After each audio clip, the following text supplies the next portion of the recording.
The defense industry, as it's called, is immensely powerful. It has tremendous interest in maintaining these conflicts. We have the capability to stop the bloodshed around the world, paid for, sponsored by our tax dollars. The message is really a message of peace. It's a message of coming together. The Trump administration is on a collision course with Iran. On New Year's Day, 2018, I'm not issuing an appeal. I'm issuing an alert, a red alert for our world.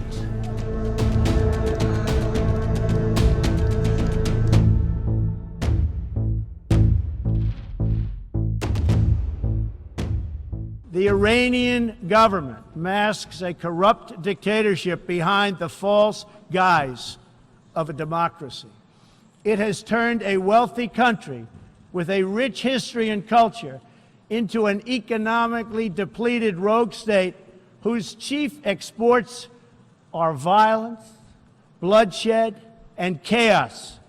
The claims we make about bringing peace or spreading freedom and democracy, those simply aren't credible. We are involved in wars in which no vital American interest is at stake. And worst of all, since we have no real political goal, there's no end to it. The United States is totally complicit in much of the misery that Middle Easterners are now experiencing. The United States is involved, for example, in Yemen. The United States has been involved in Syria. The United States supports, for example, the Sisi government. The United States supports other governments that have a track record that are just as bad. For example, the Saudi government. The most obvious danger is what you see on the ground, mass civilian suffering. Just some of the worst suffering we've seen since World War II as a result of these proxy wars. More than half of the hospitals in Yemen have been bombed. Less than a third of the population in Yemen has access to clean water. First, let's understand the war in Yemen is an absolute humanitarian catastrophe that's almost unknown to the American people. We know now that Yemen is on the brink of total famine. Hundreds, if not thousands, of casualties, civilian casualties from U.S.-backed Saudi bombing and sometimes U.S. bombing. And it's one of those situations where humanitarian aid convoys are being attacked by the Saudi coalition. It's very difficult for journalists to get in there. It's very difficult for aid workers to get in there because of this intentional policy. This is already one of the world's poorest countries. And this has only made matters much, much worse. People can't feel safe in marketplaces, at funerals, at weddings, in civilian neighborhoods, at hospitals, all of which have been bombed by the Saudi-led coalition. It's sort of a form of collective punishment. They think if they bomb enough people in the Houthi-controlled areas, their opponents, that people will somehow give up or rebel against the Houthi. And of course, this has not happened. The United States has become complicit in what's arguably the greatest humanitarian catastrophe unfolding in the world today. Without U.S. intelligence and without U.S. military forces refueling the Saudi bombers, which we have provided, that war wouldn't be possible, certainly not at the level at which it's being fought. So the most immediate result is the devastation of Yemen, the mass killing and starvation of its citizens, and the opprobrium that is justifiably directed against the United States for our participation in this unjust war. Before the outbreak between the Houthis and the Saudi-led coalition, there was already a war going on with Al-Qaeda. And the U.S. was involved in drone strikes and trying to kill people in Al-Qaeda. So you have that one war going on in the south, and you have another war that's been going on from the north where the Houthis are. And it's, of course, the Yemeni people who are the ones who bear the brunt of all of these foreign powers vying for control, as well as internal tribes and powerful former dictators that are trying to grab their piece of the pie. The Houthi had been opponents of Al-Qaeda in the Arabian Peninsula. And now that they're busy fighting the Saudis, AQAP is expanding its power within Yemen. So even from a very narrow kind of counterterrorism perspective, this war is counterproductive. And of course, whatever reputation the U.S. has in the region is further diminished by supporting these major human rights abuses and crimes against the laws of war. So there's really no upside. I mean, the rationale that's given is it's a way to push back against Iran. But Iran is only a secondary player here. The Houthi were fighting long before Iran was supporting them. Iran is supporting one side of many of these proxy wars, Saudi Arabia the other. Yemen is a key example of this. Syria is another example of this as well. Then, of course, there is the Israel-Palestine conflict, particularly the conflict between Israel and Hamas, which Iran supports on the one hand, and Israel and Hezbollah, which Iran also supports on the other hand. So what we're seeing now is an escalation in a variety of proxy wars. The Iranian dictatorship's aggression continues to this day. The regime remains the world's leading state sponsor of terrorism. We are allied with the largest spreader of terrorism in the world, which is Saudi Arabia. Every time you take sides in a conflict, you not only make friends, you make enemies. We have been spending decades making enemies in the Middle East, and now we're making new ones. So over the long run, this conflict is not only going to make it more difficult to stabilize the Persian Gulf region, it is going to make it much more difficult for the United States ever to stand up as a moral broker in that part of the world. The Obama administration wanted to pivot to Asia. Obama stated on several occasions that the world of the future was going to be created in East Asia and the Pacific Rim. But the United States was very bogged down in the Middle East. So what the Obama administration attempted to do was things such as resolve the Israel-Palestine conflict, to bring Iran into the balance of power into the Middle East once again. And all this made America's allies in the region, particularly Israel and Saudi Arabia, extraordinarily nervous. As a matter of fact, Obama once said that Saudi Arabia was going to have to learn to share the neighborhood with Iran. And this was the reason why Obama signed off on the nuclear deal with Iran. In other words, to calm the waters there, to pacify the region so that we could turn our attention elsewhere. The U.S. has a long history of Middle East domination to extract resources for powering its industries and economy. It is now clear that the legacy of Western intervention over the past several decades, particularly by the United States, has resulted in widespread suffering, turmoil, and devastation for the people of the Middle East. So what is the overview of what we have in the Middle East going now? The American foreign policy in the region has become a wholly owned subsidiary of Saudi Arabia. In other words, Saudi Arabia is defining what the United States is doing in the region. According to the Saudis, the biggest problem in the region is terrorism, and the biggest purveyor of terrorism is Iran. Saudi Arabia used to be a country that wanted stability. It didn't want changes in that region. That's why the Saudis urged the United States never to invade Iraq. They understood. Iraq is stable now. Take the lid off, it will explode. We should be back as a country that's powerful and dominant in the world to the position of a status quo country. We shouldn't be looking to explode nations and destroy political systems. That only destabilizes things. When you're one of the countries that's already stable and strong, like Saudi Arabia or the United States, your goal should be stability, not trying to foment conflict where none exists. Since Crown Prince Mohammed bin Salman came to power, he has initiated a more aggressive Saudi foreign policy with the aim of dominating the Gulf region. Beyond the wars in Syria and Yemen, the Saudis are now threatening military action against Lebanon, Qatar, and most alarmingly, Iran. The Saudi crown prince and his kingdom spend a lot of money on lobbying. So they have PR firms in the United States and all over. They have done the greatest spin on this crown prince, who is responsible for the Saudi murder of so many people in Yemen, is the reformer. He wants to sell himself as a reformer. He's younger. He's done small things, like he allegedly is going to let women drive. He's going to open movie theaters. But in the scheme of Saudi human rights abuses, that's pretty small change.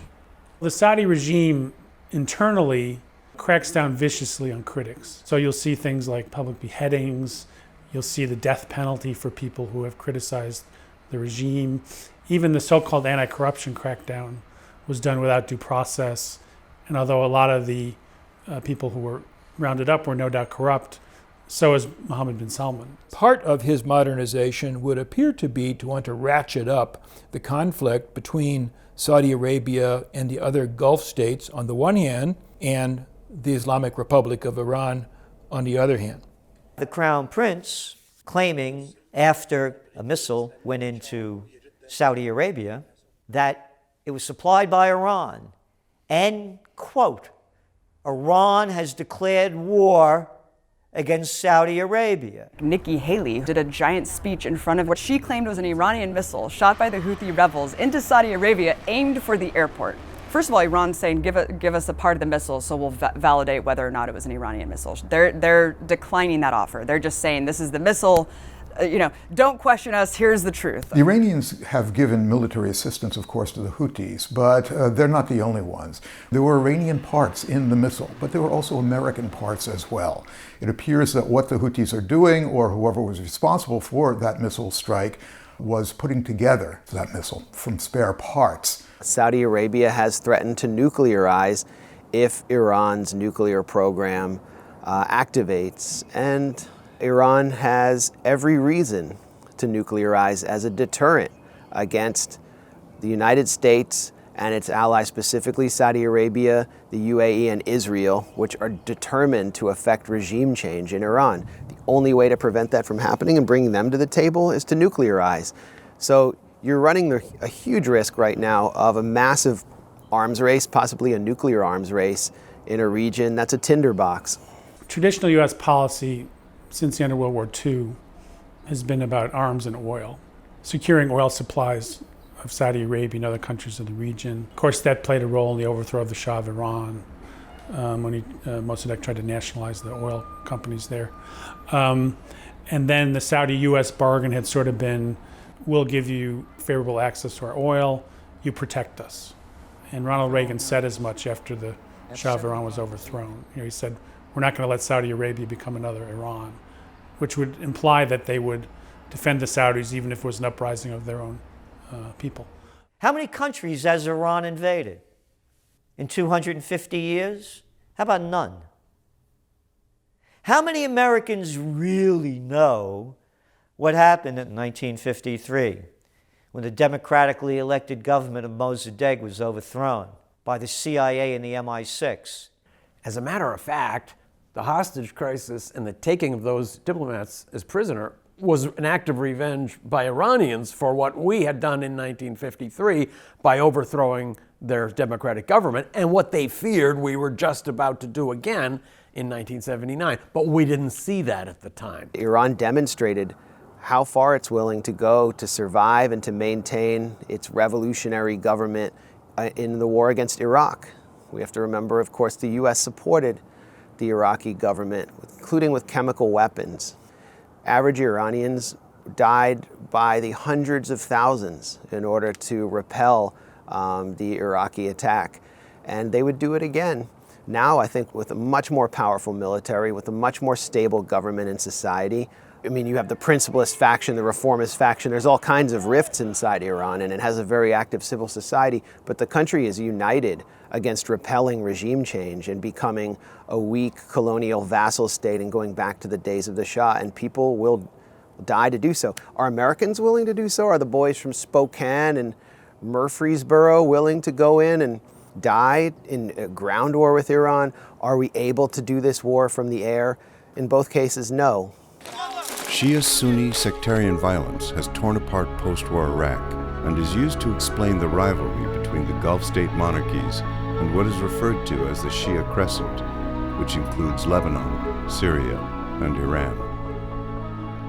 They claim that the conflict between Shias and Sunnis go back to the year 632 when Muhammad died, and the community split on who should succeed Muhammad. Now, if you just take a look at the history of the region, what you'll see is that this is not at all what the conflict is all about. Shias and Sunnis have lived together peacefully for hundreds of years. As a matter of fact, before the American invasion of Iraq, 30% of the marriages in Iraq were between Shias and Sunnis. And both Saudi Arabia and Iran were allies of the United States during the Cold War. They were the twin pillars helping the United States defend the Persian Gulf. So this conflict doesn't date back all that far. It dates back actually to 1979 with the Iranian Revolution and the 180-degree turn that Iran took in foreign policy. There's no reason for the Sunni-Shia conflict to have risen to this level. Outside intervention is the real reason why a conflict that essentially didn't exist up until a couple of decades ago has now emerged into this horrific level of conflict. In fact, the long-term strategic goals of Iran are closer to those of the United States than are the long-term goals of Saudi Arabia. With a multitude of opposing forces and interests, the war in Syria is the largest and most devastating conflict in the region. The mainstream media narrative of a brutal dictator, Assad, suppressing a democratic uprising belies a far more complex reality. The goal for Syria has always been fragmentation from the U.S. standpoint because it had an independent foreign policy and was not a U.S. ally. So the best thing they could do was to rip the state apart along sectarian lines because it's consisted of many different religious groups. And so you see that strategy expressed in papers that were produced by the neoconservatives in Washington, but on behalf of the Israeli government. There's the clean break strategy, which was produced for Netanyahu by American neoconservatives, Doug Feith, Richard Pearl, who were at the Jewish Institute for National Security Affairs, which is a think tank in the US. They call for domino strategy, first taking out Iraq, then moving on to Syria until they get to the real prize of Iran. And ultimately, this will reduce the Palestinian cause to nothing and destroy the Palestinian national struggle. Israel becomes greater Israel, and it triumphs. And we've seen that actually play out. Although Syria managed to hold on, which has been extremely frustrating to the Israelis, to the Saudis, to the neoconservatives, and to the military humanists, you know, the Samantha Power right to protect crowd, who represent the sort of foreign policy wing of the Democratic Party. All of these groups and these different interests converged in 2011 when there was a rebellion in Syria. And the rebellion had many different facets to it. You had the reformist youth on some college campuses who were, you know, doing Arab Spring related chants. And then you have a very strong Islamist contingent that has violently resisted and attacked the Syrian government. So when you hear about the Syrian uprising and the traditional, typical Western narrative, it's that Assad brutally repressed a peaceful rebellion. That's not really the case. People were being killed very quickly, and you have the case of Jazira Shagur, which is a city in northern Syria in the Idlib province, which is now controlled by Al-Qaeda. You had over 80 Syrian army personnel massacred. Basically, they were like cadets. They were massacred in July 2011. This is right after the rebellion kicked off. Then the weapons started flowing in from the depots that belonged to Gaddafi in Libya. A Clinton advisor called it the bank shot. You know, we just like dunked on Libya, and now the bank shot comes for Syria. So they started sending the weapons in. The Free Syrian Army was created by the CIA. Then the next wave of weapons comes in. Saudi Arabia puts up the money. The CIA, under Petraeus, buys it from straw buyers in Eastern Europe. Then you start getting heavier and heavier weapons coming into Syria. The rebels are starting to take ground. Then what happens? You have the formation of the Islamic State in Iraq, and they begin to send advanced guards into eastern Syria. As the arms flow in, the Islamic State takes root as the Syrian army gets pushed out of places like Raqqa. Without the help of the Free Syrian Army, which was armed and funded by the CIA, there would have never been an Islamic State in its capital of Raqqa. In the early days of the Syrian civil war, members of the then Obama administration persuaded themselves that the Assad regime was exceedingly vulnerable, and further believed that by throwing some amount of support behind the Syrian rebels, that we could liberate Syria from autocracy. None of that has panned out as expected, and indeed, I think the facts would suggest that our involvement in the Syrian civil war has simply made it longer and has increased the overall level of violence. So you have this scenario unfolding in Syria. What are the consequences for average Syrians? Well, the Syrian government is going to surround any area that's taken by the Syrian opposition, which is increasingly a Salafi jihadist opposition that's imposing a theocratic, brutal rule in places and seeks to slaughter and exterminate Syrian minorities. They're surrounding these towns with artillery and just bombing the shit out of them. But it seems like the neocons, if anything, want to make it worse. And it's part of their old dream of U.S. regime change throughout the region.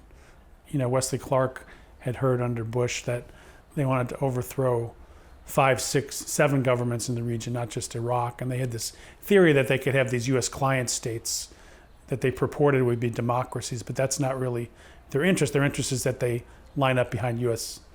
Policies in all respects, economic, politically, and otherwise. So I think the neocons are hanging around. They've got Trump's ear more than they used to, with people like Bolton in power. But I think there's still the issue of Trump, who's so unpredictable. One day he's pulling out of Syria, the next day he's bombing them. What has remained constant is the suffering of the Syrian people and the devastation of their homeland. Hundreds of thousands of civilians have been killed, with each side in the conflict bearing responsibility. With regime change as the goal, the U.S. and its allies have backed a number of extremist proxy militias, creating a dystopian nightmare that has spread well beyond Syria's borders. You have massive amounts of civilian suffering as a result of what the U.S. and its allies did in Syria. Then what happens as a result of that? A refugee crisis. One of the worst refugee crises in human history, certainly since World War II.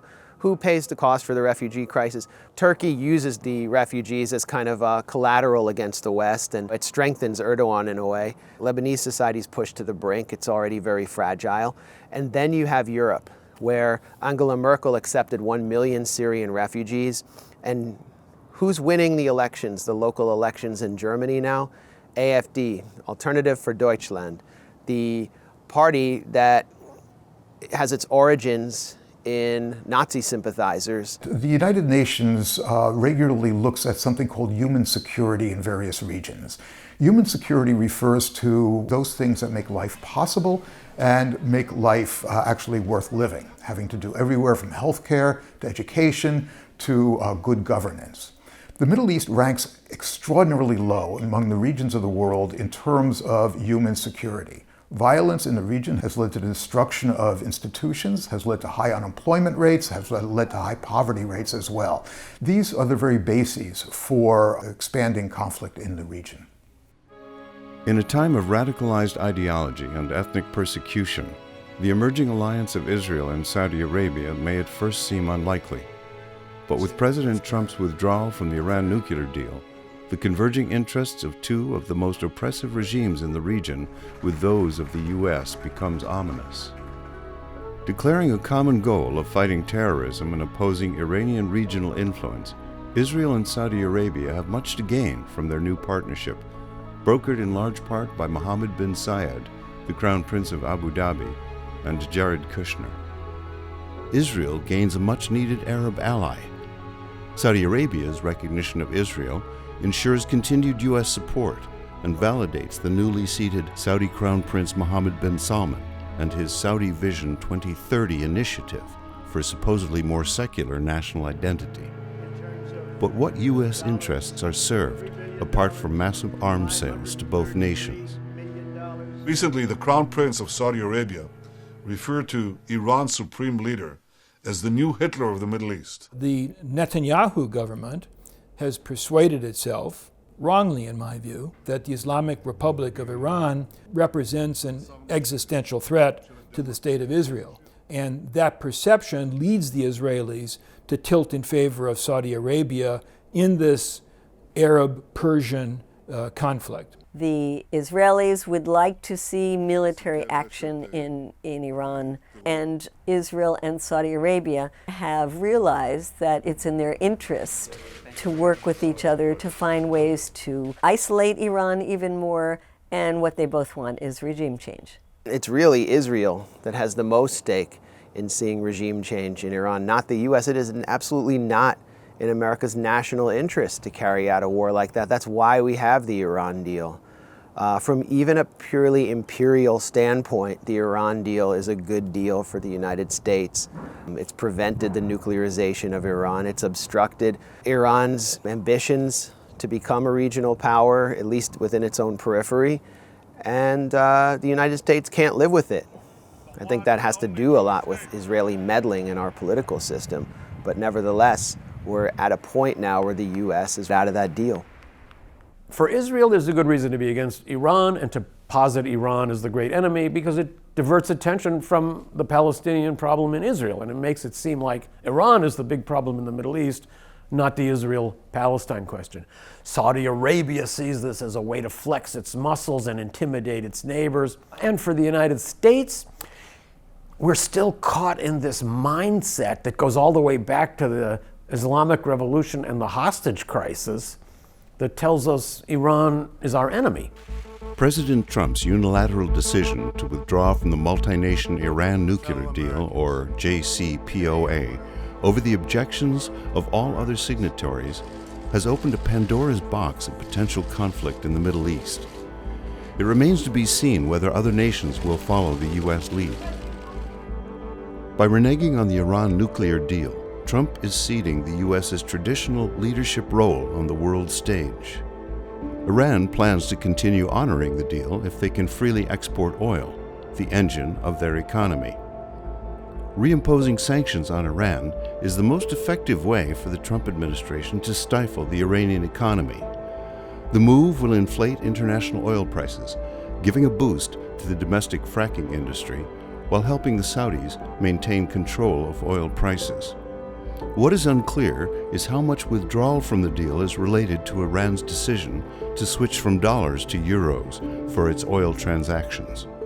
Saudi Arabia is the proverbial 600-pound gorilla in the room when it comes to Arab states in the Gulf. And so therefore the United Arab Emirates or any of the other states in the region don't really have a foreign policy that's independent from Saudi foreign policy.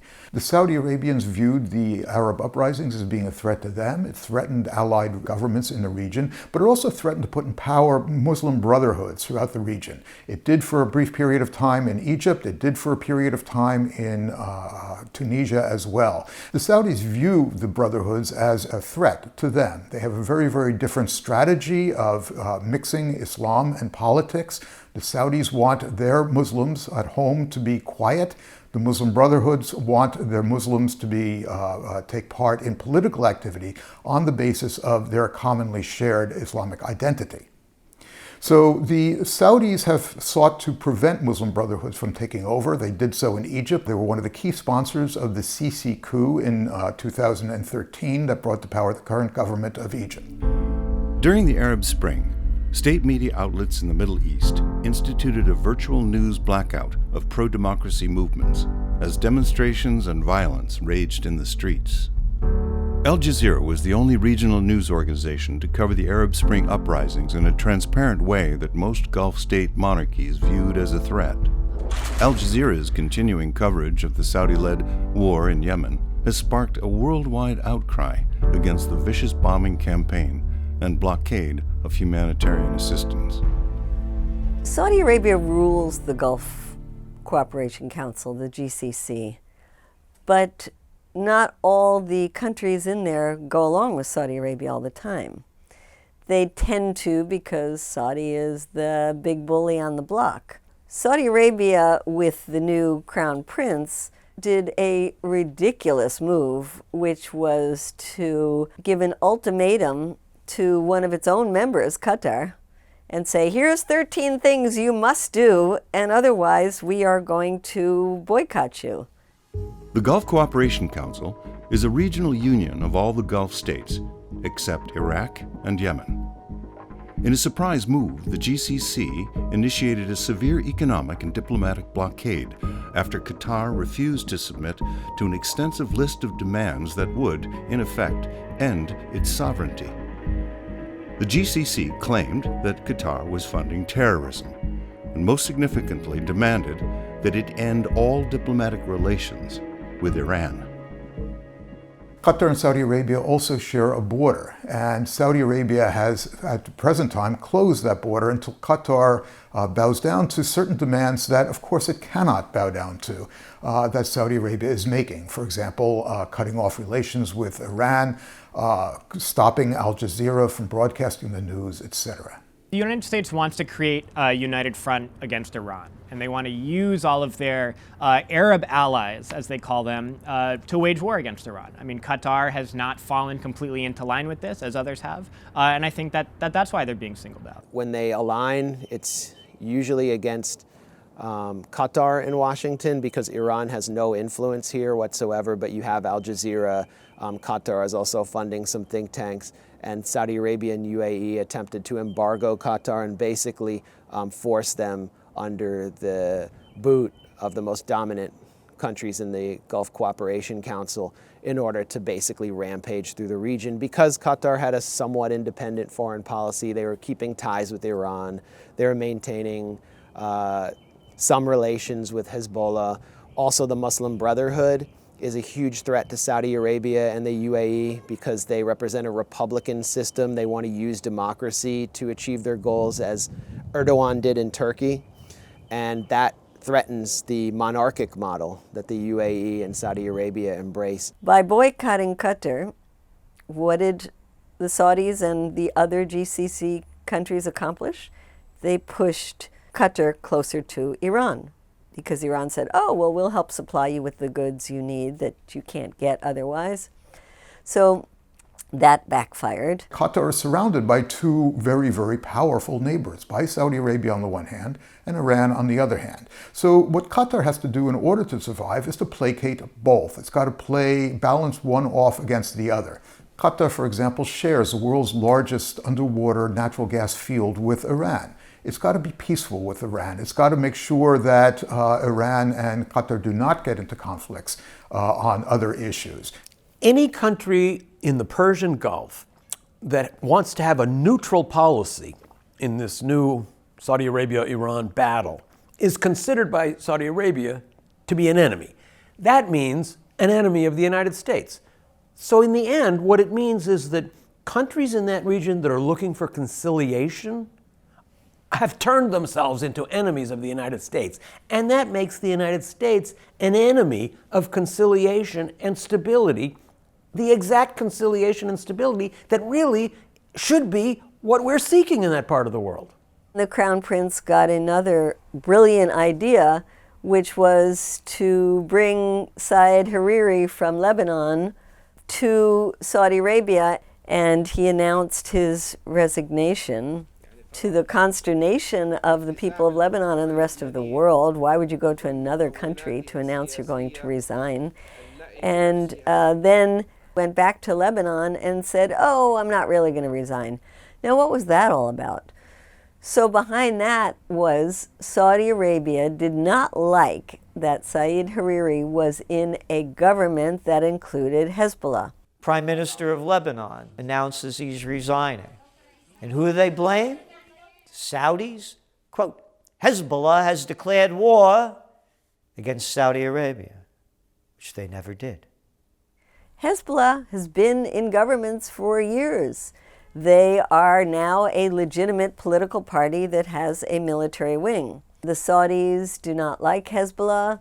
Hezbollah is friends with Iran. And so the Crown Prince thought he could do a quick jujitsu, get at Iran through Hezbollah by forcing a crisis within Lebanon and kicking Hezbollah out of the government. It did not work at all. Mohammed bin Salman and his partners in the UAE see Lebanon as a base of influence for Iran because of President Michel Aoun, who's actually a Christian, and his alliance with Hezbollah.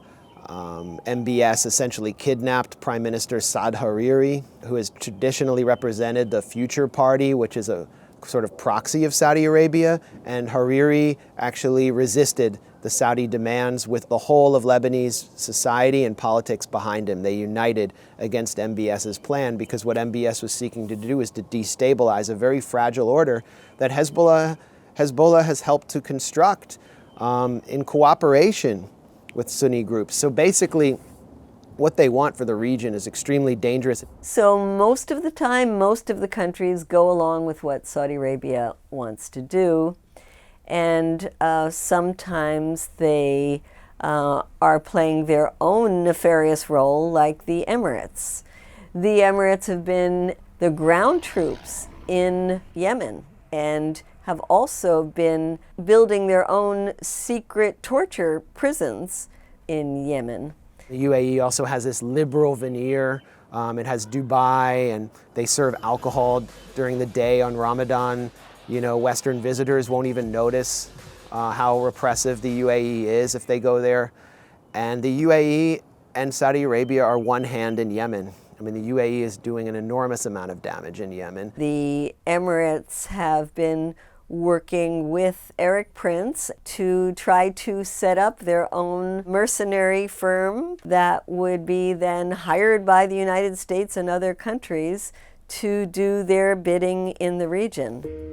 Eric Prince's mercenary company Academy, formerly Blackwater, was contracted to conduct military operations in Yemen by the United Arab Emirates, and was again recruited to train a mercenary army of thousands for a planned invasion of Qatar before the GCC blockade, with the goal of regime change. Eric Prince was very close to the Bush administration. As we know, he ran Blackwater, now Academy. He wants to privatize the war in Afghanistan. You know, Blackwater was, of course, most famous for the Nasser Square massacre, the death of 17 Iraqis in Nasser Square. And what happened to Blackwater and what happened to Eric Prince after these horrible atrocities in Iraq? Advising Trump. I mean, Bannon and Eric Prince both want a holy war with Islam. That's basically what their goal is at the end of the day. They're both rabidly anti-Muslim. That's what's so bizarre about it. It's that Bannon and Prince, for all much as they hate Muslims, they sure as hell will work a lot with the Saudi government. We will be sure to help our Saudi friends to get a good deal from our great American defense companies, the greatest anywhere in the world.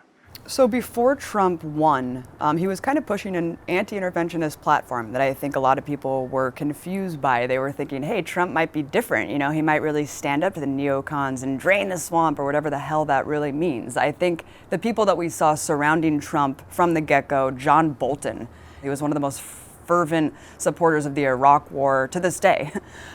He also is one of the most warmongering psychopaths about a war with Iran. Total rabid neoconservative. Bolton's agenda goes even further than Donald Trump and Mike Pompeo's does. He is someone who should never have ever been let into an administration, let alone a think tank or a foreign policy journal. He's called for bombing North Korea. He's called for bombing Iran.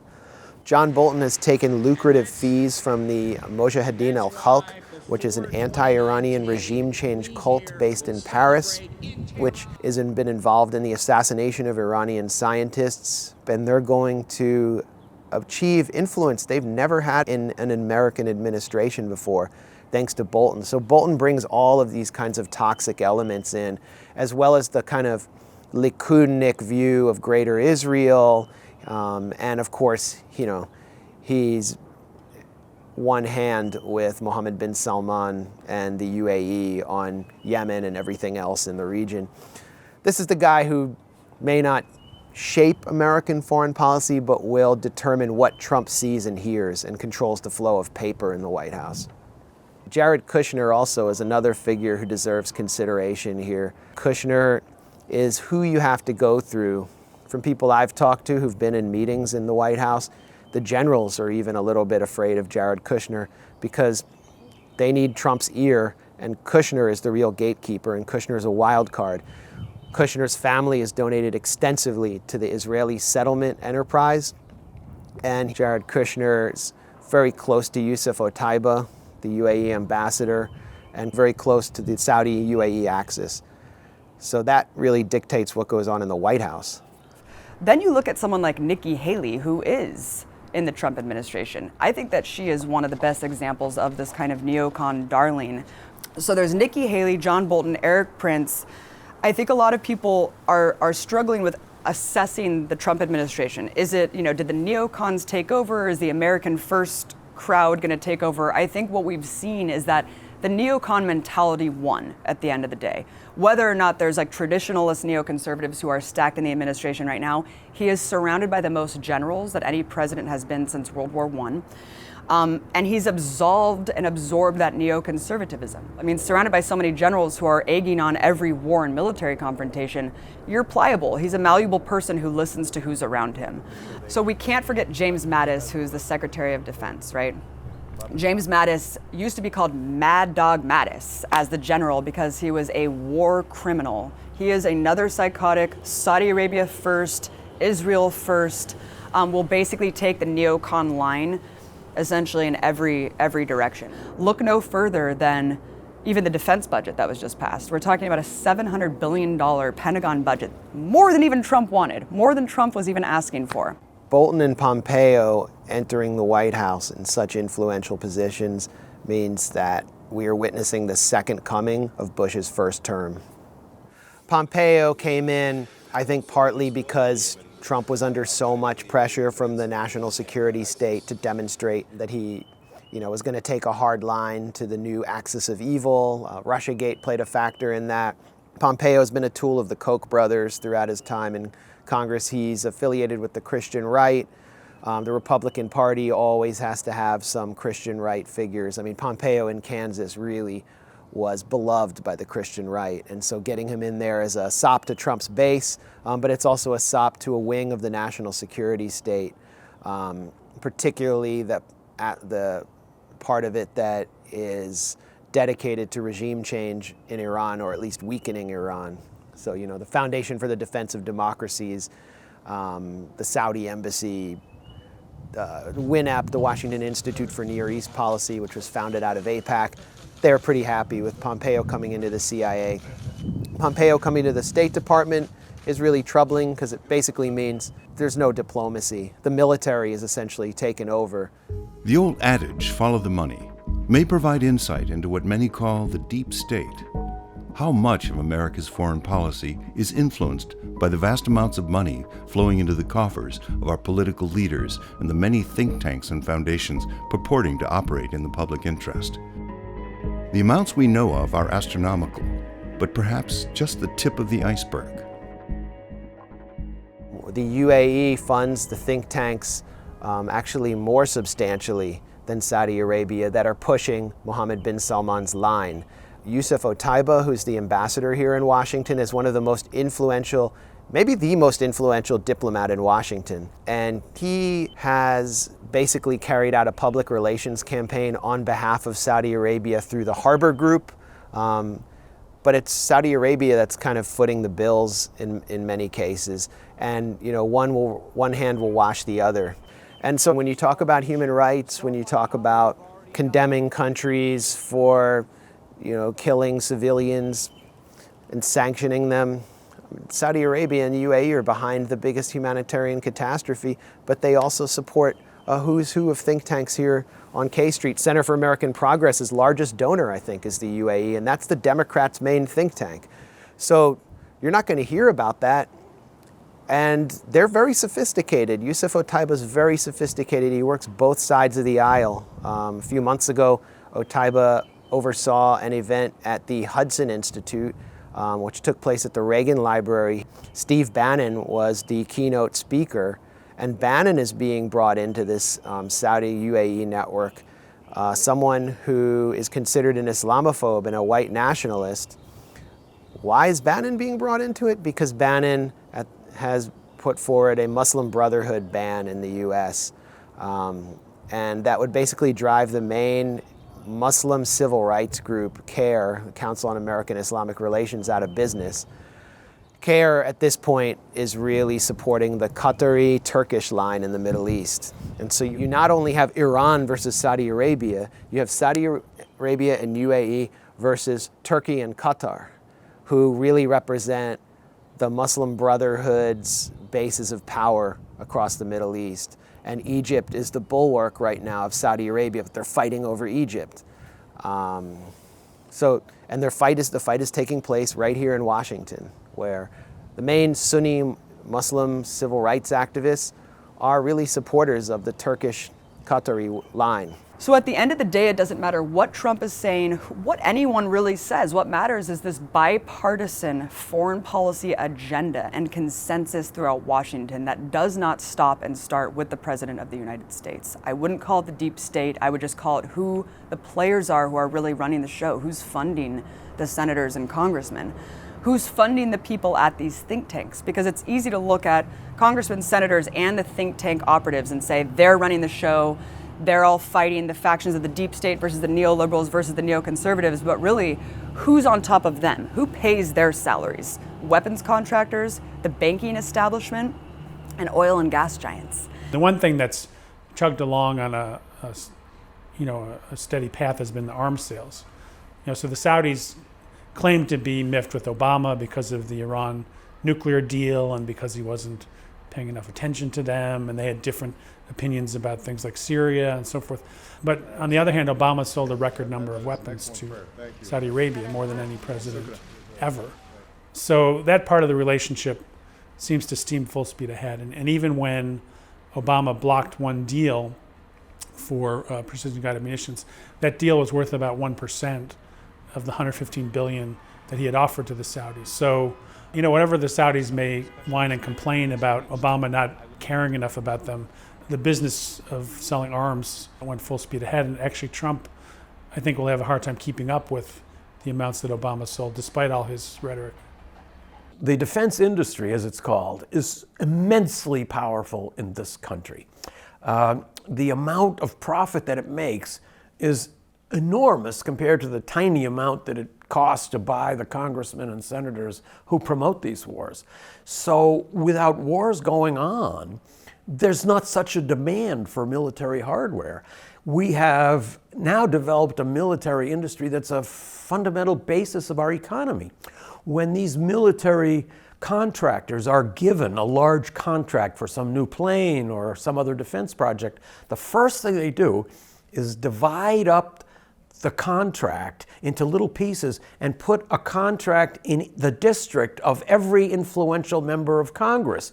It then becomes impossible for these members of Congress to vote against any military program, no matter how wasteful. So this is a fiendishly effective way of feeding huge amounts of military hardware into our procurement system, and then our procurement system has to find ways to expend that military hardware. And with all the wars we're fighting in the world, there seems to be no end to those options.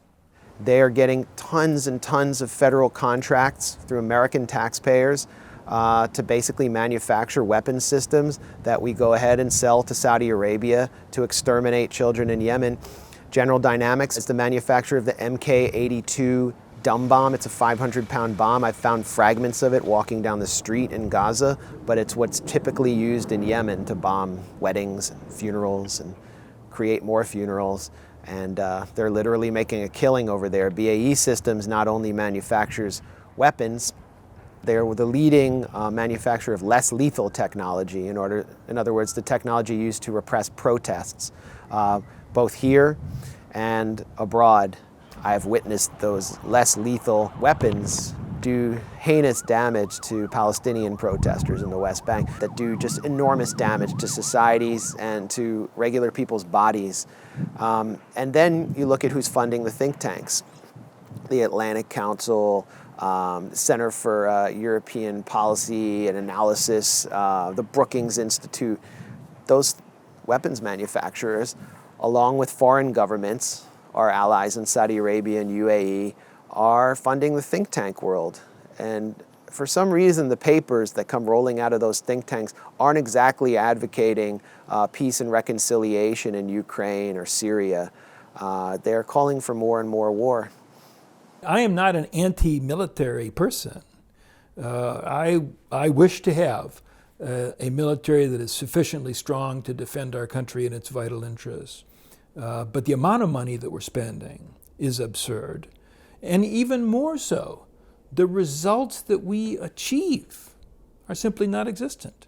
So where is that senator who is going to follow in the footsteps of somebody like J. William Fulbright during the Vietnam War and say, this is my cause. My cause is to bring to the attention of the American people in unmistakable ways the folly of our wartime policies. We desperately need that person to step up. There's a real danger right now in that people have become inured to war. It's been going on since 9/11. For young people, that's their whole lives. They've known nothing else. So it becomes background noise. I think that we have the capability and capacity to wake up and empower ourselves and each other to stop what our government is doing, to stop the bloodshed around the world, paid for, sponsored by our tax dollars. Because it is horrific the amount of atrocities we are sponsoring on a daily basis around the world. Highly concentrated, corporate-controlled mainstream media, the source of 90% of domestic information, has become so extreme and polarized that it has lost the trust of Americans. I think in a period where people are scraping to make a living, they're bombarded with all this infotainment and false information and Fox News and Breitbart and just kind of like entertaining people to the exclusion of them focusing on their concrete interests. The American media, let us not forget, it's only, 6 companies that control 90% of the media. So we're really getting the corporate spin. There's a death of the media. There's no more fourth estate anymore. And it's become a media that's totally dumbed down. And that's why I call them prostitutes. The government is not able, despite what some people say, to tell journalists what to write or editors what to print. But what the government can do is tell the press what issues are important and which ones to focus on.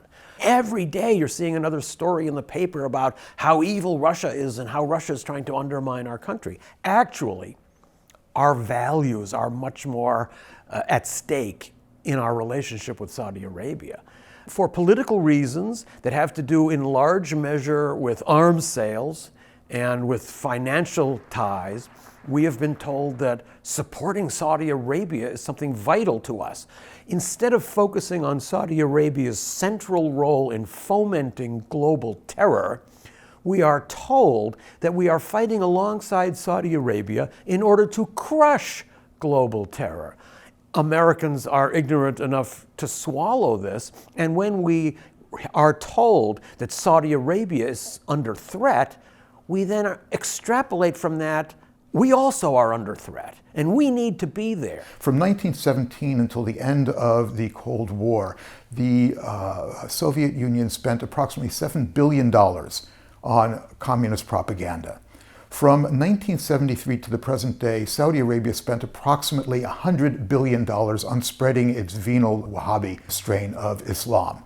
It, for example, publishes books, it sets up religious schools, it supports a variety of organizations, it sends out missionaries to preach the Wahhabi doctrine throughout the Islamic world. And this has had a horrible effect in various places, such as Indonesia and Malaysia, where other forms of Islam had been predominant. Now they're being replaced by the Wahhabi doctrine. Recently, you had the Flynn indictment that everyone thought was the big smoking gun. That said, you did contact Russian government officials, right?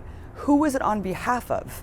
Well, in December of 2016, the UN Security Council was going to put forward a resolution condemning the Israeli government for illegal settlement building.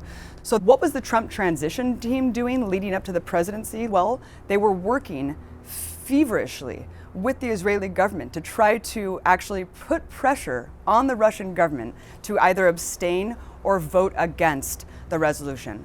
On top of that, you find out who he was actually working on behalf of. Well, it turns out that it was Jared Kushner. So now you have 2 people in the Trump transition team who actually directly colluded with the Israeli government. When we're hearing all these excerpts from the indictment, that's not mentioned. We just basically let them meddle. It's not even considered meddling, it's now considered American values that the tail wags the dog, and that they tell us what to do in Washington. As Netanyahu said, America is a thing that can be easily moved. Where do you go around the world to find information? Again, you don't have to believe the information, but you just keep taking it in, analyzing it, listening. If you're on a jury, you're hearing all the sides, or both sides. But in America, you're only hearing one side. Unfortunately, people cannot rely on the corporate media for their news, whether it's the, quote, left cable stations or the right wing. It's garbage. We don't get news in the corporate media. So we've got to look elsewhere. And it's quite ironic that so many people I ask, where do you get their news? They say, I go to Al Jazeera, I go to BBC, I go to RT, I go to The Guardian. So it is very sad that we look outside the US to get news about what's happening in the world. You know, if you just consume the media that's handed to you, sort of the mainstream media, you have to dig pretty deep to try to put this all together. I think if you look at some independent sources, be it The Nation or The Intercept or places like Truth Out or Democracy Now!, you'll get a better picture. And then if there's a specific issue that somebody wants to work on, there's groups that focus on those issues. So like on Yemen, there's a small group called the Yemen Peace Project, which does very good work on peace and security issues generally. Groups like the Friends Committee on National Legislation. There's a group called Win Without War, which works on breaking foreign policy crises. So it's almost like you have to put together your own information sources, but it can be done. There are a number of news outlets that I use that I would recommend that other people look at as well. I mean, Foreign Policy is not the establishment sort of journal, for example, publication that Foreign Affairs actually is, and has a lot of useful information that people should be consulting. There are a number of blogs. For example, there's a blog called Jadaliyya, which gives postings to people who disagree with many of the policies of the Trump administration. Before that, the Obama administration as well. My advice for people is to read a wide variety of things and to see exactly which sources they find to be more reliable than other sources. A functioning democracy depends on an informed public, and accurate information must be diligently sought out from independent sources in an age where deception and manipulation have become the norm. Independent media is not necessarily independent, and if you look at the role that NGOs and foundations played towards the tail end of the Cold War, they replaced the CIA, which had substantially supported the anti-communist left in American media through the Congress of Cultural Freedom and the Committee on Cultural Freedom. The Ford Foundation and the Rockefeller Foundation were pass-throughs for the CIA during the high phase of the Cold War, and they basically are funding a lot of what we consider independent media now, including the National Endowment for Democracy, which is the regime change wing of the US government, and it does overtly what the CIA used to do covertly. We need to build our own alternatives. We need to network with each other, build outside of even the social media conglomerates that are now censoring and creating these algorithms to now backpage content from alternative media. It's about the citizen journalism revolution. It's about the advent of these new platforms online where we can find our spaces and uplift each other's voices, uplift the voices of the journalists that you know are good and that you know are paving the way and committed to editorial freedom and committed to being on the right side of history. It used to be that you couldn't touch the third rail of Palestine. That's okay now. But there's very little attention paid to narratives outside of the sort of echo chamber of American mainstream media on foreign policy. And then if you do so, if you start expressing serious opposition to regime change in any of these countries, it requires examining some of the humanitarian ploys that are being used. For example, the Syrian white helmets, North Korean defectors. This is a traditional technique of American soft power to cultivate public support for American empire, and they're targeting liberals and people on the left, just as the CIA did in the 1950s and 60s. And you get attacked as a conspiracist or an Assadist or a Putinist from your peers on the left, or those who say they're on the left. The anti-war movement has to work with whatever media is available to it. Obviously, I'm not saying go on far-right media, But I've gone twice on Tucker Carlson's show on Fox News just to make a point. And I was able to criticize Donald Trump or slam Donald Trump. But you know, enough of the virtue signaling. Like, I need to make a point to people across the country, including the white people in middle America who so many liberals in the East Coast resent. And those are the people who have felt the moral injury of Iraq, who've lost limbs, who've lost relatives, and we need to find ways of speaking to them too. The peace movement in the U.S. has deteriorated in part because of the many challenges presented by the Trump administration and the overwhelming number of undeclared wars that the U.S. is involved in. It's striking the extent to which the American people have been silent. I know there is an anti-war movement. It's not evident to me that the anti-war movement wields any significant influence in our politics. There's no evidence, either in the Republican Party or in the Democratic Party, of any serious criticism directed at U.S. national security policies. And I think, in particular, it's disappointing that the Democrats have not really articulated a serious critique of policy. They are the party in opposition, and they should be opposing Trump. They oppose Trump on all kinds of matters relative to healthcare, for example.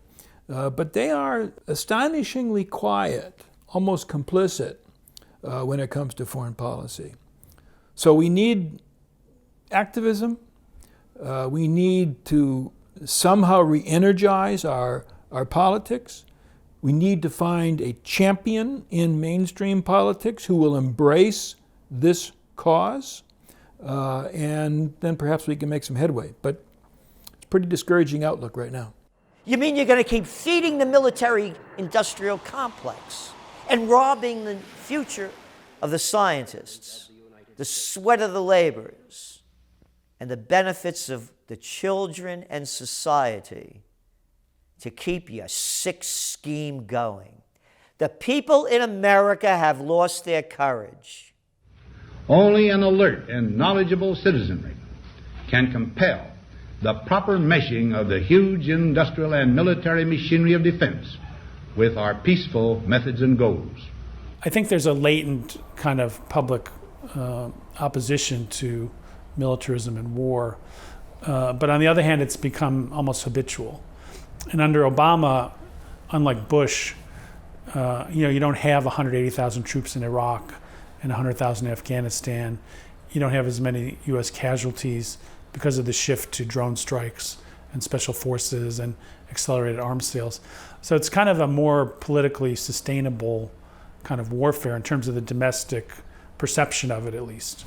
And I think that's been the challenge. And one area where there has been pushback in Congress is over the support of the Saudi war in Yemen. And Bernie Sanders teamed up with Mike Lee, a Tea Partier from Utah, to try to invoke the War Powers Act to stop U.S. support for the Saudis.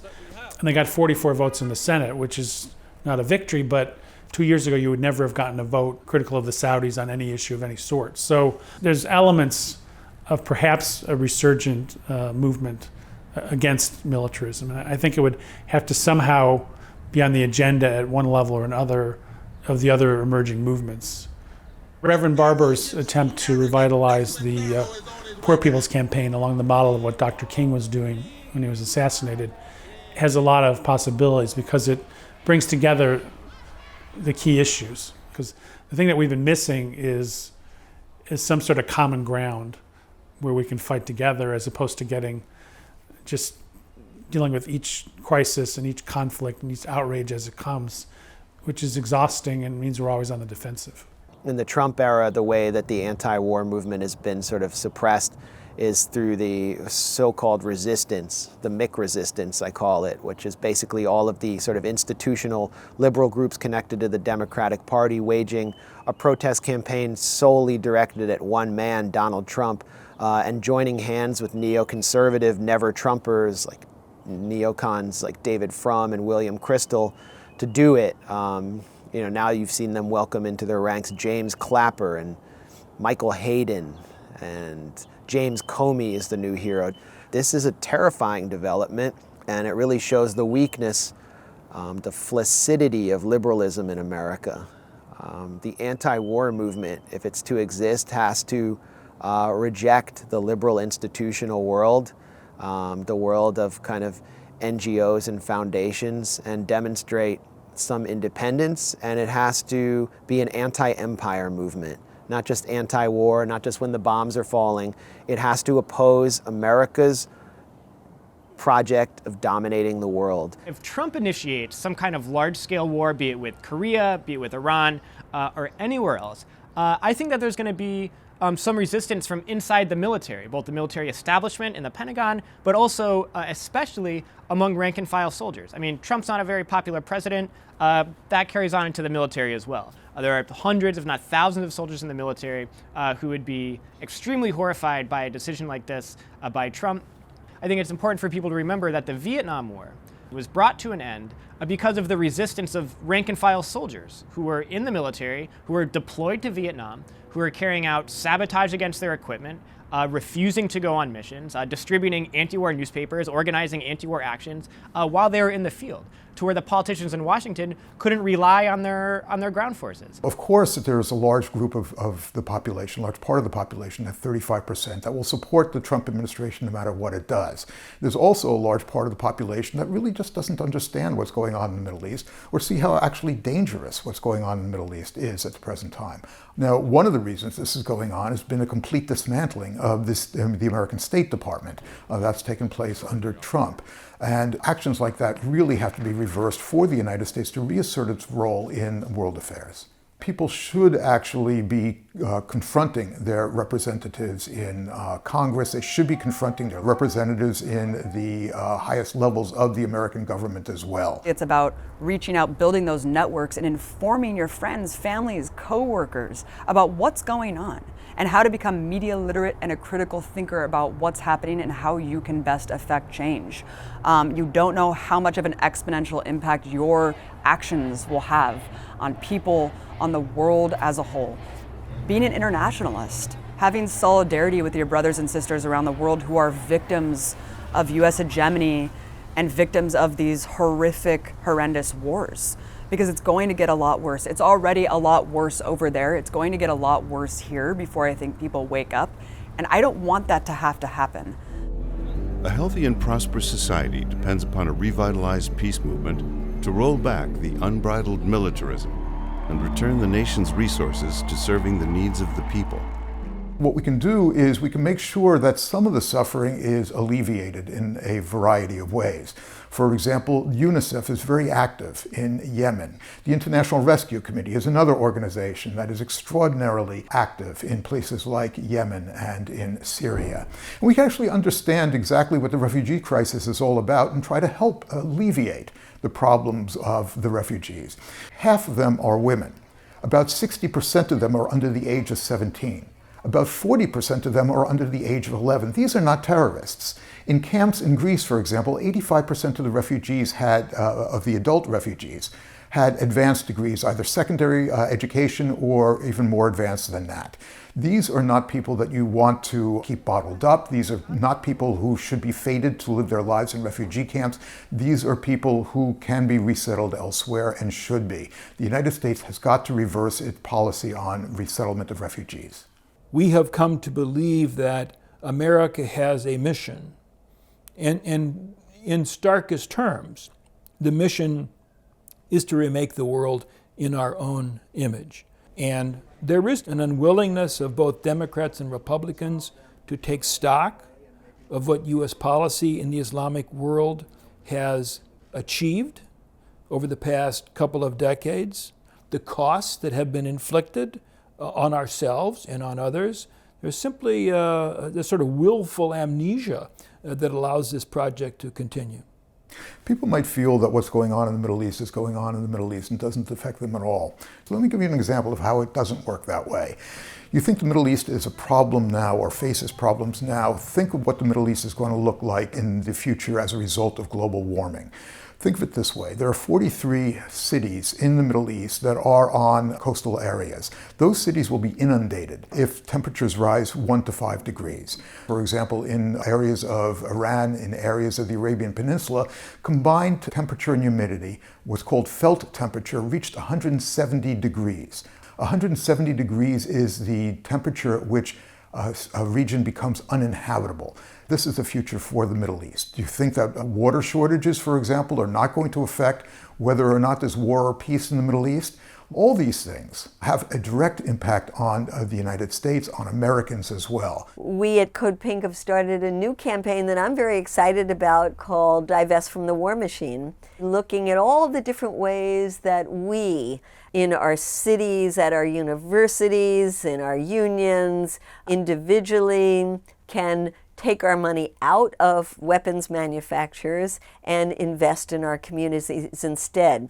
We're going to be asking our elected officials to take a pledge saying that they will not take money from the weapons industry because it's a conflict of interest, because they have to vote on issues that are important to the pocketbook of these industries.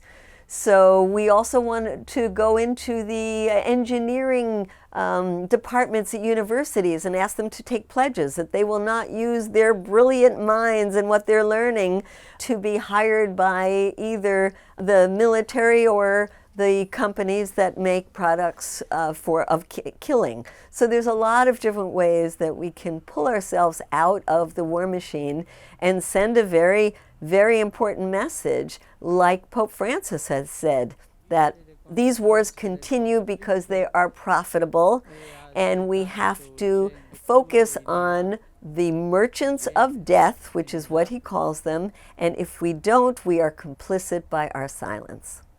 The answer to stop the wars is very simple. It's occupy peace. Take your pick. Occupy peace or occupy war. I think the biggest thing that the United States should have learned from our military misadventures of the past decade and a half plus is that the problem, however you define the problem does not have a military solution. It certainly doesn't have a military solution that we can impose as an outside actor.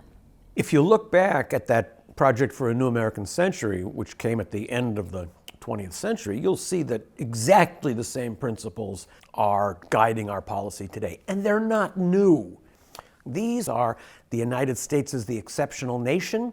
We know what's good for the world better than the world itself knows. Where we are not involved, there is chaos. Where we are involved, finally peace and democracy will emerge. Our motives are always benign. We will be welcomed wherever we go. And if we're not being welcomed somewhere, that is further proof that the people there are so backward, they don't even understand that they need our help. These are very old American tropes. Once we understand that we've been lied to, people are not going to take that lightly. And it's just a matter of informing those people and empowering them to know that they can do something to change this. What people around the world are dying for, and I've been around the world, I've spent years of my life outside of the US, is a multilateral world, a world where people in the region and their governments control the region. The fact is, our generations of interventions have not only resulted often in the devastation of the countries in which we intervene, but they undermine our own national security. I think it's maybe harder in some ways to pull together a movement than it was before. But on the other hand, there's ways to come together more quickly and to surge. So I'm hopeful that we may be coming into a period where we can start to see some real pushback against militarism in a way that we haven't seen in quite a while. We've got to get out of the war economy, and we've got to build a new peace economy. A true revolution of values will lay hand on the world order and say of war, this way of settling differences is not just. A nation that continues year after year to spend more money on military defense than on programs of social uplift is approaching spiritual death.